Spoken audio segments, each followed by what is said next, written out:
in South Africa is to just make sure that ordinary people understand that there is a reason why South Africa is struggling, the reason why the economy is flatlining. And that reason isn't some sort of a capitalist conspiracy or American spies and whatever.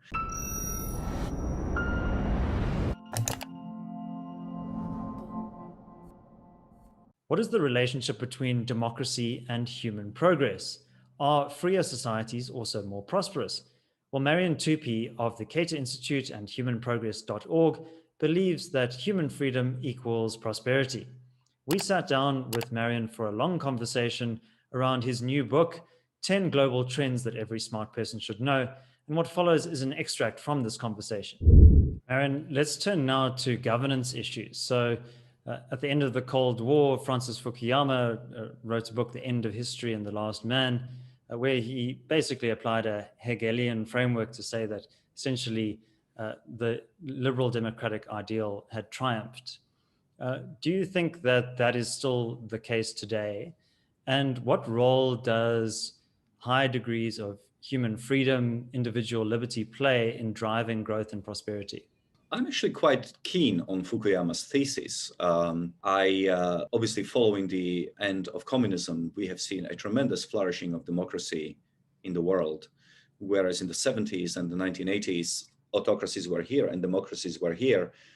That has completely flipped after the collapse of communism, and a greater share of humanity lives in democratic or even semi-democratic states than before. Now, we have seen some backsliding, obviously, in recent years. Russia is a good example of a country which had, some limited version of democracy, but now they have just an ordinary dictatorship.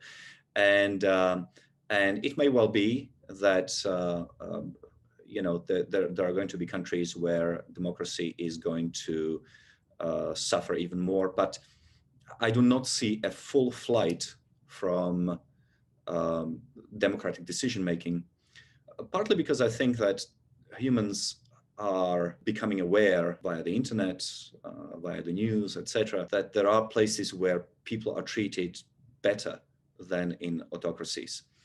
In other words, if you are, say, a woman in Saudi Arabia or Afghanistan, you can see that on the internet that there are women who are better treated in the Western world, for example. If you're a gay person living in a place like Iraq or Iran, you know that gay people are treated much better in democracies. Same for other types of minorities. But so my point is that the knowledge that democracies provide better treatment of people is out there. And it cannot be unlearned because every person in the world has access to that particular piece of information. Also, it's not obvious what are the alternatives to the liberal democratic way of life. Russia is a nationalistic Russian Orthodox ideology that doesn't translate really very well to other parts of the world. China has accomplished a great deal, but we are learning more about the cost that the Chinese government imposes on its people. We've learned about concentration camps. We know that China produces parts of its economic output through slave labor, through that they are forcibly removing people's organs and things like that. And that's simply not the kind of economic system that has much appeal, I think, at least I hope. And finally, China has accomplished a great deal by mimicking the West, by learning from it, but it is not a place which is innovative. And that's something to keep in mind, is that Western countries have their share of problems, but they are free. And because they are free, they can innovate, whereas China can only mimic, because this is not a free place where people can freely interact and exchange information and ideas. So economic growth and human well-being are best served by liberal democracy, by which I mean limited government, and they are well served by some version of a free market economy. Now, those types of free markets differ. There's a social democratic model in Northern Europe. There is the US model, there is the Asian model, but all of them are producing more wealth than the alternatives. I mean, even China, which is obviously a dictatorship, has produced economic growth precisely because it stopped being Maoist and oppressive and totalitarian, but it embraced a degree of economic freedom in the late 1970s. If you're enjoying this content, click here for a 30-day free trial of the Center for Risk Analysis to access exclusive client webinars and reports. Different regions, different parts of the world have different levels of progress. And certainly the human progress that you've described in today's conversation is truly miraculous. But that doesn't mean that it's inevitable. And the decisions of politicians, policymakers have a huge and profound impact. And I know that in your personal background, you've spent some time in South Africa, you've studied Southern Africa. When we look at the South African context at the moment, looking at stagnating living standards, real GDP growth is flatlining, and the state is taking on an ever increasingly centralized role in trying to dominate the economy. What is your observation about where Southern Africa is today, and South Africa in particular, and what some of the dangers are of this current policy path that we're on? South Africa has a very special place in my heart. It's still the most beautiful country that I've lived in, and possibly even visited. And I wish it well. And I am very worried, and I am deeply concerned about what I'm seeing. South Africa has experienced a number of years, possibly decade or more, of economic stagnation that has created an economic crisis, which the left is now using in order to double down on the failed economic policies of the last 10, 20 years or so. Communists flourish most at a time of crisis, in the middle of chaos.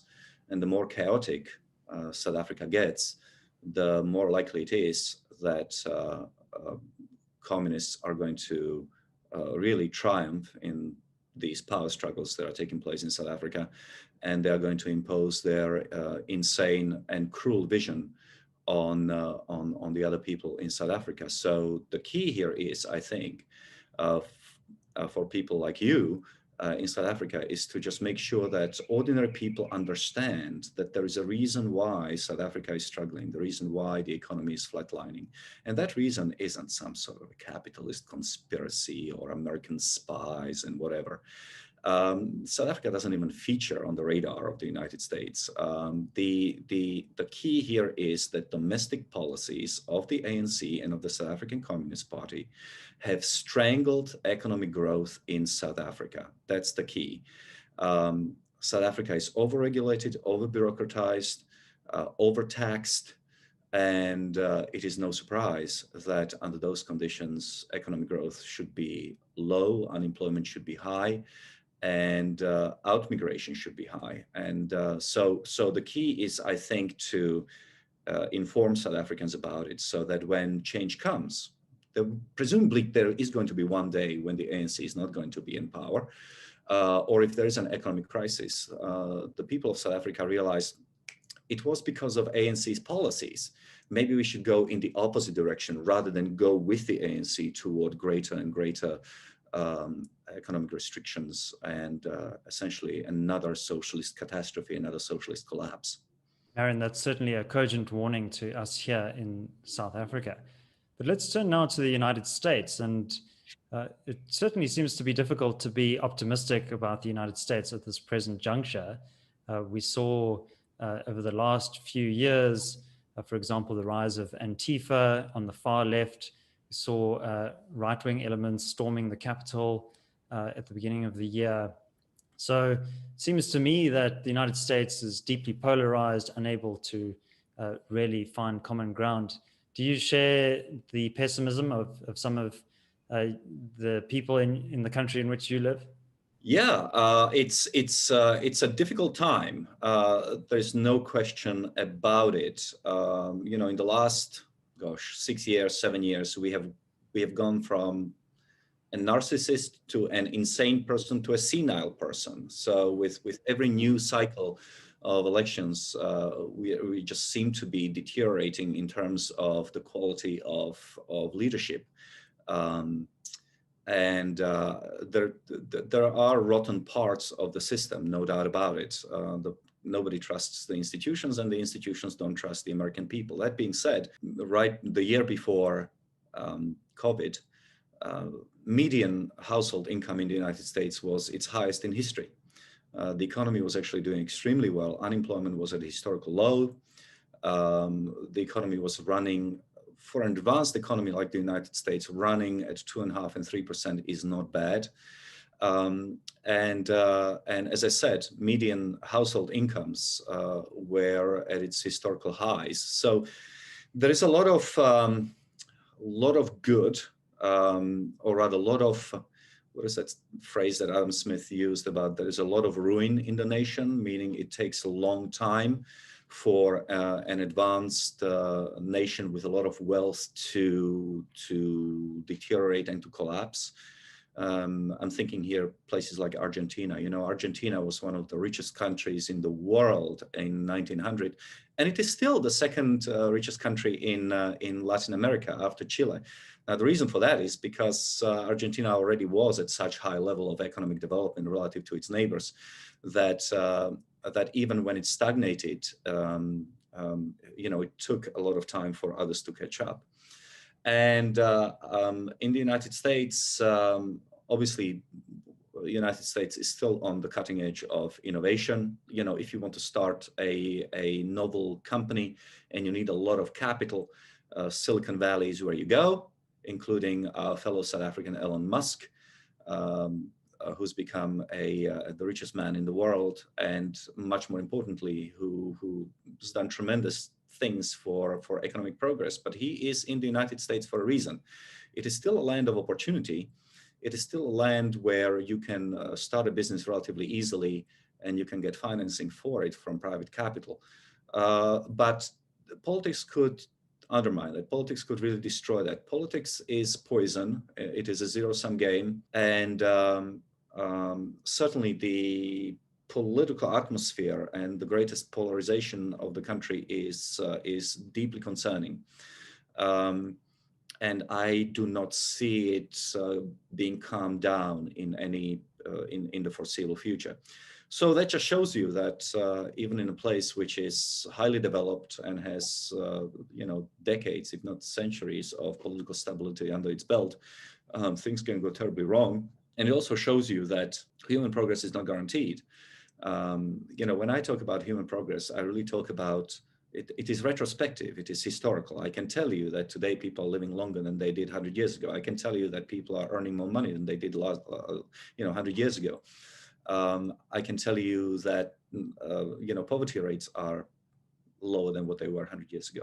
What I cannot tell you is what will happen 100 years from now. I cannot tell you that because I don't know.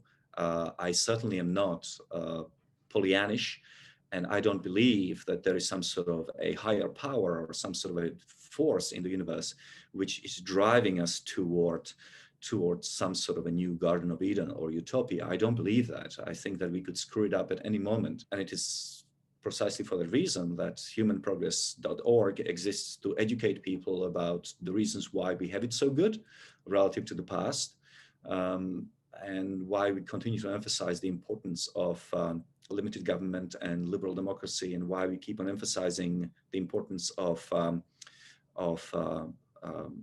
property rights, rule of law, of competitive enterprise, free trade, and things like that.